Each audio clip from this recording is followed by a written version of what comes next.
Halo semuanya, kembali lagi ke channel yang seadanya ini. Masih seperti biasa, gue akan ngelanjutin pembahasan novel Tsukigami Chibiku di chapter 335 sampai 344. Nah, bagi kalian yang baru mampir, alangkah lebih baiknya untuk menonton video sebelumnya dulu biar tahu alur ceritanya. Dan jangan lupa untuk menekan subscribe-nya juga sebagai bentuk dukungan untuk channel ini ke depannya. Oke, jangan lama-lama lagi, langsung kita gasken. あなたクズの葉何よその顔好きに思えばいいさ。ほんと自分に嫌気がさす。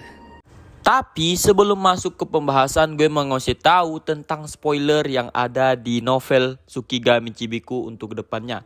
Nah, gue tuh pernah baca kalau si Tamaki ini, kalian tahu Tamaki kan? Yaitu servannya Makoto yang keempat itu. Nah, si Tamaki ini katanya di akhir nanti dia akan mengkhianati Makoto. Apakah benar ya?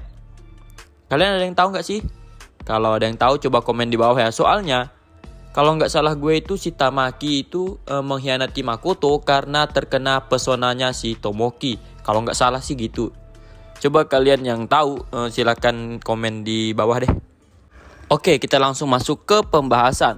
Pada saat Makoto kembali ke Shige, orang-orang dari tim penilai datang ke perusahaan Kuzunoha. Mereka mencari obat ambrosia, namun Makoto tidak memberikannya. Untuk hal itu, Makoto berniat untuk membuat kesepakatan. Jika tim pihak penilai mau membicarakan untuk apa obat itu digunakan, maka Makoto akan membuatkannya. Tim penilai ini namanya Chibek. Nah, Chibek ini awalnya ragu dengan kesepakatannya, namun lama-kelamaan dia juga menyetujuinya. Lalu, Makoto pun bertanya ke Chibek, untuk apa obat itu digunakan? Chibek menjawab kalau obat itu digunakan untuk keluarga lama Gritonia. Mendengar itu, Makoto jadi curiga karena dia tidak pernah mendengar semua itu. Kemudian Makoto pun langsung mengusir Chibek. Namun, Chibek masih bersikeras menjelaskan. Dia juga menyebutkan kalau ada beberapa rahasia nasional yang tidak bisa diungkapkan kepada satupun pedagang. Mendengar itu, Makoto pun makin mengusir si Chibek. Chibek pun langsung mengatai si Makoto. Makoto dikatain kalau dia si rakus yang gak mau berbagi. Dan Chibek juga mengancam Makoto. Ini si Chibek belum tahu aja kekuatan Makoto. Ntar nangis. Sebenarnya Makoto ingin memanggil Tomoe untuk melihat isi pikiran dari si Chibek. Namun Makoto gak mau ngerepotin bawahannya yang sedang bekerja. Nah, akhirnya si Chibek pun pergi. Setelah si Chibek pergi, Makoto langsung ke gereja. Karena si Chibek kemarin sempat singgah ke gereja. Makoto berpikir gereja ikut rencana si Chibek. Di gereja inilah Makoto mengetahui bahwa semua yang dibicarakan oleh si Chibek ternyata kebohongan belaka. Makoto diberitahu oleh uskup gereja yang bernama Shima kalau nggak salah. Dan di gereja juga ada seseorang yang berubah menjadi varian. Dia adalah Dio.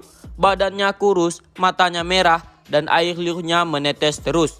Makoto tidak mengira di balik gereja yang suci terdapat makhluk varian yang seperti itu, yang bahkan bisa dibilang sudah hampir mati. Penyakitnya sama dengan istri Rembrandt yang dulu. Setelah Makoto melihat-lihat ke lebih dalam gereja, ternyata tidak hanya satu orang, ada beberapa makhluk varian yang dirantai di sana. Makoto berpikir bahwa dia melihat sisi keburukan gereja.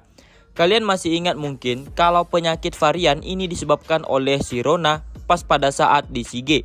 Rona ini adalah salah satu jenderal iblis ya. Makoto ingin menyembuhkan si Dio karena Dio kondisinya sedikit baik daripada makhluk varian yang dirantai. Jadi Makoto memanggil Shiki juga untuk membuat dan membawa obat ambrosia. Singkat cerita, obatnya sudah selesai dibuat dan langsung dibawa Shiki ke tempat Makoto berada. Lalu, mereka pun melakukan operasi dan meminumkan obat ambrosianya. Setelah itu, uskup yang melihat itu tidak menyangka kalau obatnya bekerja sangat baik sehingga tubuh Dio mulai sembuh. Setelah itu, Makoto pun pergi meninggalkan tempat itu dan kembali ke Asora. Di Asora, Makoto kedatangan Rembrandt dan Lisa, istrinya, serta Morris juga untuk pergi ke pemandian air panas. Yang mengajak mereka adalah Tomoe dan Mio. Lalu, Makoto dan Shiki pun menemani Rembrandt dan Morris ke pemandian air panas. Setelah itu, mereka membicarakan tentang mata-mata yang masih tersisa dari kerajaan Aion, karena perang antara Aion dan Shige akan dimulai. Jadi, Rembrandt dan Makoto memikirkan rencana untuk mencegah para pasukan Aion. Terlebih lagi, dari pihak Aion mendapatkan utusan dari Dewi. Mendengar hal itu, Makoto sangat tertarik. Rembrandt mengatakan lagi, peperangan antara Shige dan Aion ini sebenarnya perang antara negara dan pedagang. Jadi, dari pihak Shige akan perang habis-habisan. Makoto juga akan ikut membela Shige. Rembrandt juga telah konsul dengan ahli strategi dan menyewa beberapa tentara bayaran. Tentara bayaran itu adalah Picnic Rose Garden. Kebayang gak sih nanti perangnya kayak gimana? Dari pihak Shige cukup Makoto ditambah Picnic Rose Garden. Sedangkan Aion, seluruh tentara kerajaan, terus bantuan dari sang dewi. Kalau bisa sekalian tuh dewinya juga ikut berperang, biar gelut. Diibaratkan mungkin perang ini seperti perang melawan Oak Disaster kalau di Tensura.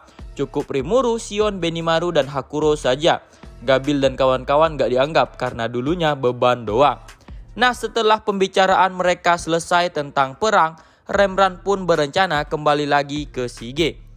Akhirnya akan ada langkah besar menuju kemerdekaan Shige, karena hari itu adalah hari terakhir Makoto di kota akademi.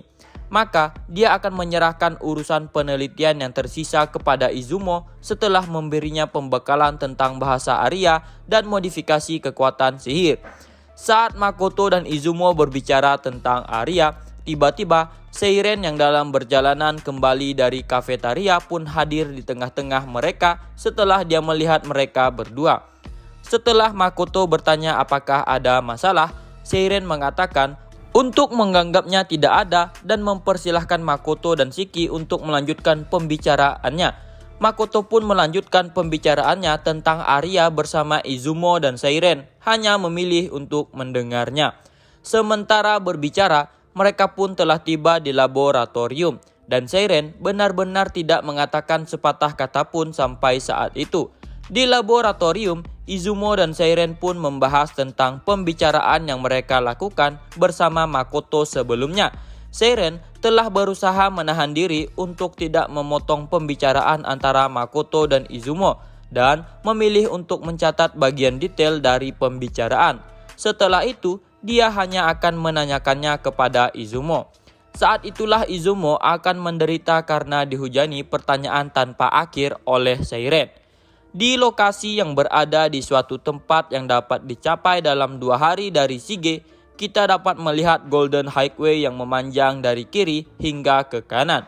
Di sana telah ada pria yang mengawasi unit pekerja dan merupakan anggota kelompok tentara bayaran, yaitu Picnic Rose Garden, yang sering disebut sebagai Big Bro dan wakil Kapten Yamato yang berada di unit pekerja yang sama. Selain mereka berdua, di sana juga ada Shibab yang dijuluki penyihir tinju yang masih tergolong sebagai penyihir. Ketiganya merupakan anggota eksekutif PRG dan memiliki kemampuan tempur serta kepemimpinan yang tinggi.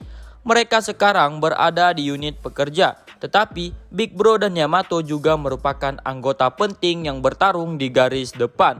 Mereka telah diperintahkan untuk membuat dinding luar untuk Shige yang baru dari kiri dan kanan, dinding luar Golden Highway.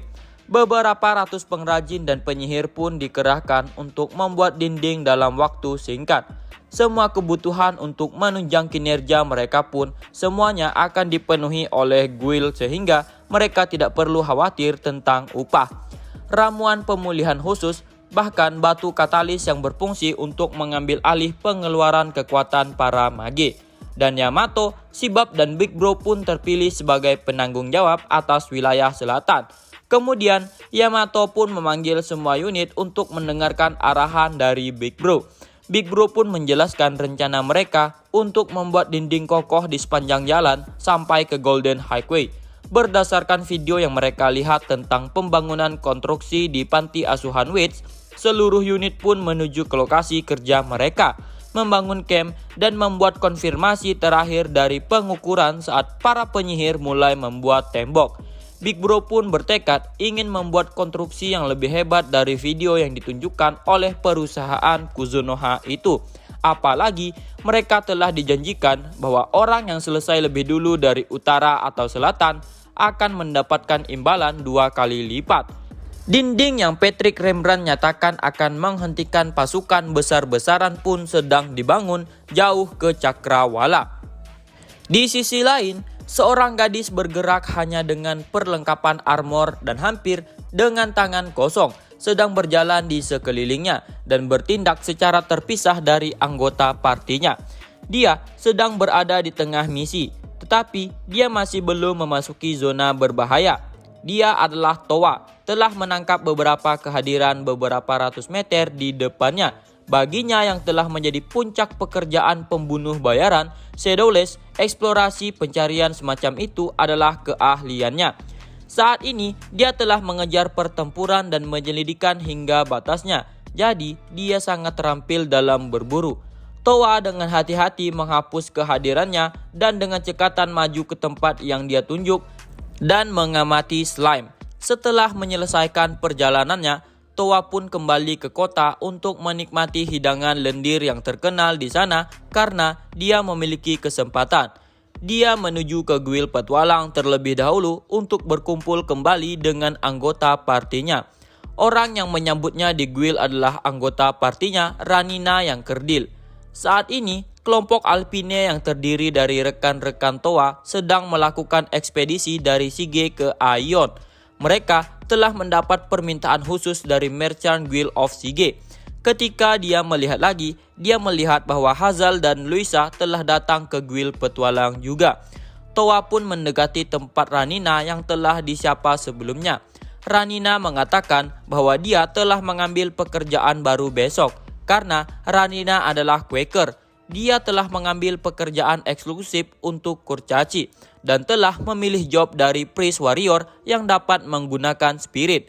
Kemudian, Towa mendekati meja tempat Hazal menunggu. Lalu, Towa pun memberi selamat kepada Hazal karena telah naik pangkat dan menanyakan apakah dia juga telah membuat keputusan seperti yang dilakukan oleh Ranina. Hazal pun menjawab bahwa dia telah memutuskan untuk mengambil pekerjaan sebagai astrolog. Karena Towa telah melihat rekan-rekannya tumbuh dan mendapatkan pekerjaan yang lebih tinggi, Towa pun memutuskan untuk memperbarui kartu guildnya juga. Resepsionis pun melakukan prosedur kartu petualang peringkat S itu dengan wajah gugup. Saat Towa menunggu reaksi dari kartunya, belati biru yang disebut lapis yang dia dapatkan kembali dari gurun pun melepaskan cahaya merah. Kartu guildnya pun juga bersinar merah, yang artinya dia telah menjadi kandidat untuk naik kelas. Dan resepsionis mengatakan bahwa Towa memiliki 2 pilihan pekerjaan selain Kagero. Itu adalah Tobi Kato. Tobi Kato adalah pekerjaan yang sama sekali tidak dikenal dan belum pernah terdaftar di guild sebelumnya. Seluruh guild petualang pun menjadi ribut mendengar suara bersemangat dari resepsionis dan mengarahkan perhatian mereka ke Towa. Saat resepsionis ingin menjelaskan detailnya, Towa pun menghentikan dan membiarkannya tetap menjadi rahasia. Mereka pun mengadakan pesta di daerah pedesaan kerajaan Aion. Bagi kerajaan Aion, kota terpencil Shige yang mencari kemerdekaan adalah elemen pemberontak. Secara ekstrim, mereka tidak berbeda dengan tentara pemberontak. Surat-surat yang dikirimkan kepada para gubernur, penguasa, dan para saudagar kaya secara langsung memiliki pernyataan kemerdekaan yang ditulis secara mencolok. Teman lama Rembrandt, Zara, yang menerima sepucuk surat yang ditujukan langsung kepadanya pun terkekeh sambil menebak bahwa Rembrandt akan membuat acara besar-besaran. Itu bukan hanya perang saudara sederhana, karena mereka memiliki tujuan yang jelas untuk kemerdekaan mereka dan memiliki visi untuk masa depan setelah itu.